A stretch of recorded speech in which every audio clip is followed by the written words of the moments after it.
Okay, Darren, people might think you're just pretending there, but I know you're actually doing something that I can't see. So do you sort of sit there with a notepad or a laptop or something in case you have an idea that you don't want to forget, like people do when they write, authors and things like that? Is it, if you have a eureka moment, do you scribble it all down, or maybe even just start doing the picture? Yeah, I think the thing with I'm never too far away. I say I'm a graphic designer for during the day, so I'm never too far away from a paint and this, that, and the other. Brush and pen. A lot of it I do now digitally. It's just quicker to colour in. A lot of my early work was watercolours, so you've got that frustration. You've drawn the idea out, and then you're waiting for the watercolours to dry. The ideas come very quickly. I mean, if I was to big myself up, it is the ideas. So horses like Might Bite, and some of the fantastic names you have for some of these runners are just lending themselves towards a cartoon. Sprinter Sacra, Black Aeroplane, the horse in the aeroplane in the hangar. I think that was one of my favourite ones, is to draw him in his hangar peering out when he was retired, with 7 Barrows signed there. So and the thing with racing, it seems to stick in my head. Sometimes the first idea you start sketching, in fact many a time I've sketched an idea that you suddenly get a second wind, if you like, and think of something better. But yeah, the ideas do come naturally. And do you have many ideas that you've done that are just sort of sat around? I've got a lot of work, unsold birdies that hopefully will be sold one day, and a lot of the early work especially. But I tend not to many of them because of the actual time spent on doing the pictures, is being a little bit more selective than I used to be, and try not to just jump straight in with a picture of something straight away. So, because there might be another race, well, there's always another race around the corner, but just picking my moments. Like you say, sometimes you get an idea and it might be the tone or something not quite right. Unfortunately, with racing, we do get injuries, and that's a sad part of the game. And so I'd like to think I'm quite sensitive with when I put images out.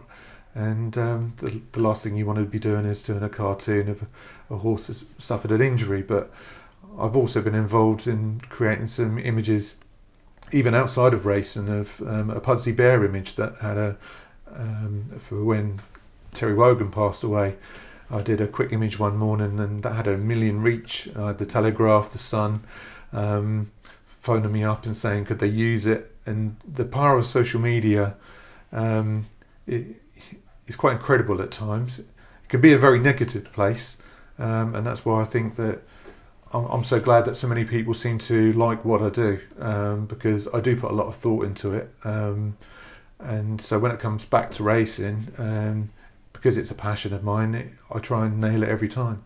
Now you mentioned that, it's very interesting, because racing's a passion of yours, but would your commercial future be rosier if you looked beyond racing? I don't know. I think that depends on the approach, on the audience that I've built. Like I say, when I sent that first tweet out with 5 followers, and now to have over 13,000,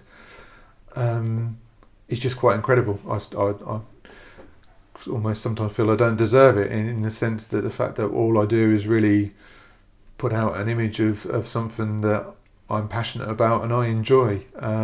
And the fact that people share it's a great feeling. I'd like to stick with racing. Racing Post kindly put a book together of my images, and it was penned in the Racing Post that I was racing's cartoonist of choice.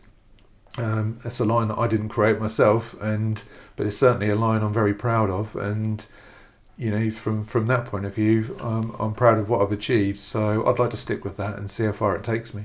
Now, you're proud of what you've achieved, but you're also incredibly modest, because we've been talking now for over 25 minutes, I think, and you haven't mentioned that you got commissioned by Belmont Park, and you haven't mentioned that you've done Winks in Australia. Yeah, I mean... come on, let's start blowing a trumpet here.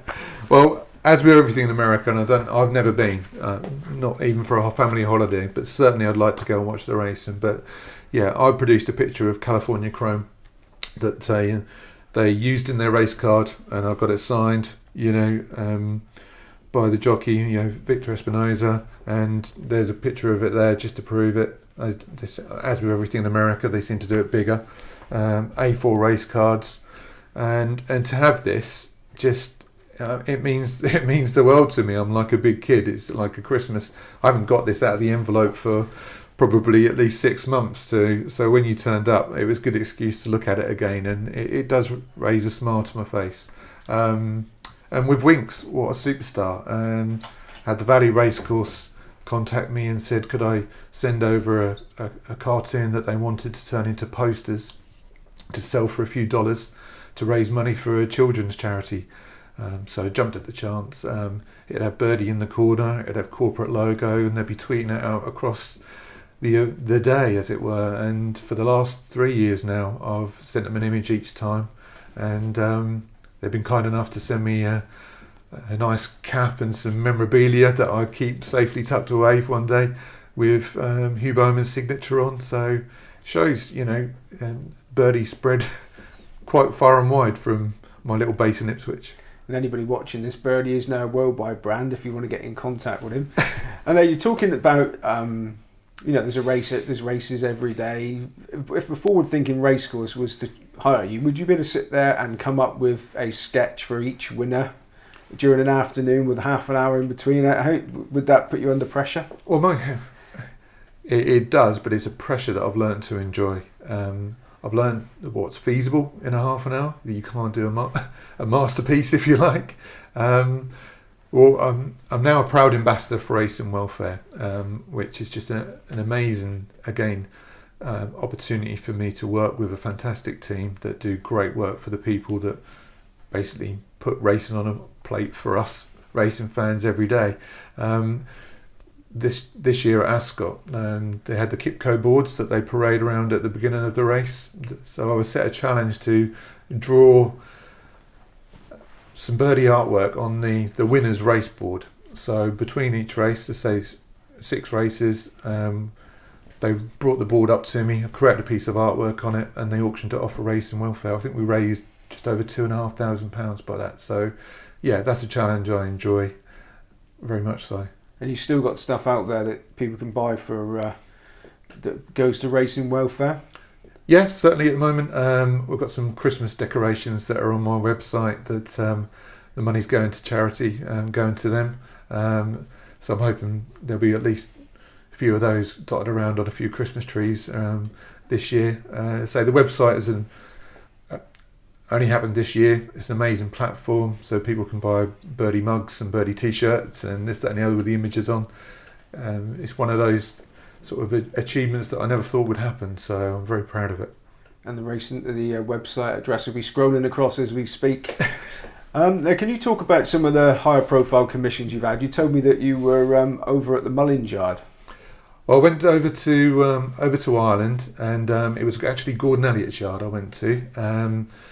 Basically, I was there for the Grand National, Irish Grand National, and the Tuesday got sadly rained off, so I had a day to spare. And as with everything happened over that weekend, Ferry House were fantastic, and they thought, hang on, we can't have Birdie twiddling his thumbs, so they packed me off to Gordon Elliott's yard.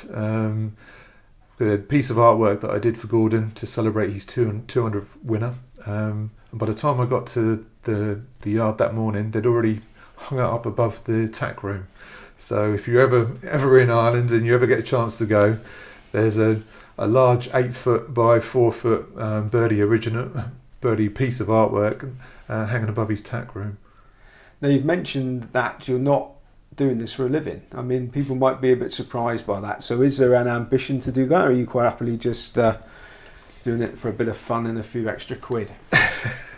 No, the ambition is to turn Birdie full time.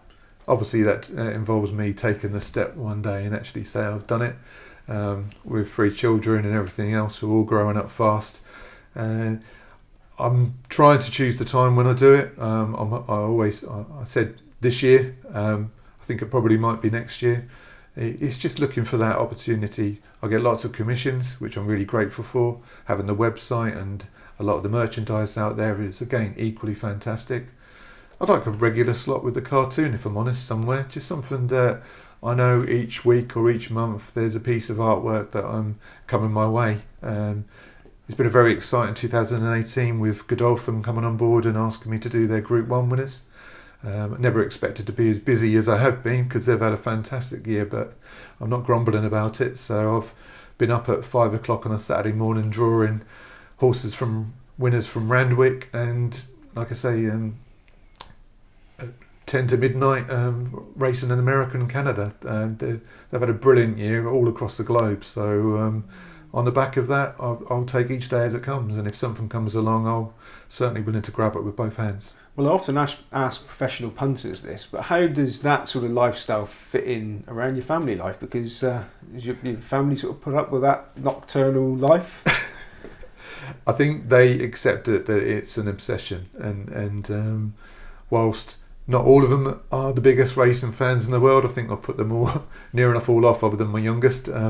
They do enjoy a day at the races. We've had some good days. I remember being a race maker and taking the girls to York, which is a fantastic place. Again, with the artworks taking me to race courses I never dreamt I was going to go to. But those experiences have just increased the passion. So unfortunately, when it comes to family, obviously family comes first, but racing and my artwork is a close second. I'm going to keep going with this.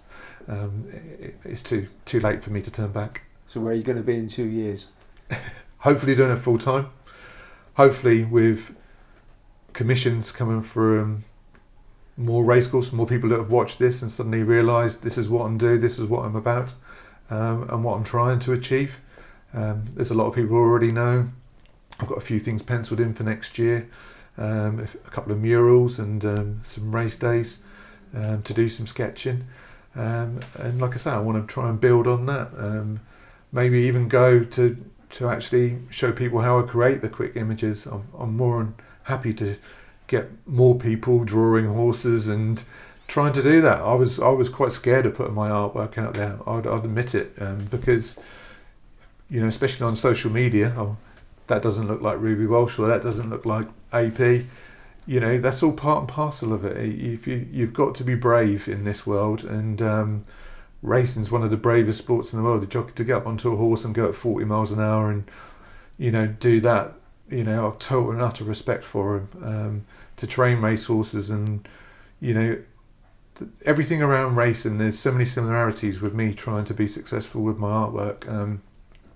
I think there's a link there that I didn't appreciate, and a comparison. People probably might say you're a bit crazy, but that's the other thing. You have to be a bit crazy to get up at 6 a.m. to draw a picture, or up at 2 a.m. or 4 a.m. to draw the winner of the Melbourne Cup.